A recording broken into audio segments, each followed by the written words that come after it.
Nigeria's police have begun investigation into a recent deadly church stampede in the South Rivers State, where more than 30 people, including children, died.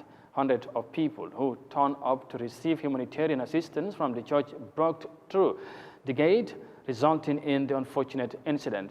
Authorities of the church say they are now tracing out families to identify the affected victims. Here's more details of that in this report. One of the youngest victims of the deadly stampede was 5-year-old Delight Eke. His parents took him and his 2 younger siblings to the charity event, but he didn't make it out alive. Many who died were women and children. When I got myself back, I became conscious again. I started looking for my son. I looked at my son, I saw him. When I rushed him, I saw that he's already on the ground, dead. I took him up and tried to shout for help. Even the security, the people that were in charge, they are wearing that black polo, shop for free and hope alive. All the bouncers, we could not see anybody to help. What we are seeing that we are already scatter. I don't know if they are trying to help others, or they are trying to save their life, or they are trying to see what they can do. I don't know, but all I know is that I was shouting for help, nobody to help. People were lying dead, shouting for help, nobody to help. Another victim was 7-year-old Delight Bombs. She was there with her mother when frantic pushing began. This is my daughter we're talking about. I have 3 children, 3 daughters. You know, among them, she's the first.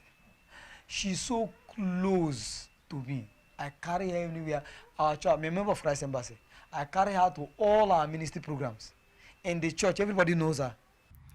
Yet another victim, a 37-year-old mother of 2, Patience MSCOB. Her friend Felix Enizibo says he had dropped her off early at the event, only to be called back after MSCOB was trampled during the stampede. I rushed to the gate. There was no way for me to go through the crowds. I had to climb the fence to go access the premises from the center. And when I got towards the gate, around that security post, there were a lot of persons affected. There were lots. Well, I will not say that at that point where I'm seeing, I will not say, as a, not being a medical doctor, I will not say they are dead. But they seem to be lifeless. A lot of persons, I really never counted it, but I was really trying to figure out where my friend was. I finally saw her. She was, to my judgment, at that point she was lifeless. And the church asked that the protocols say, let us carry these persons to hospital. Right?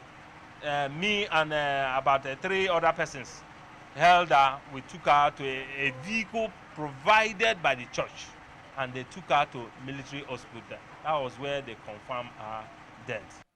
The police are investigating the incident.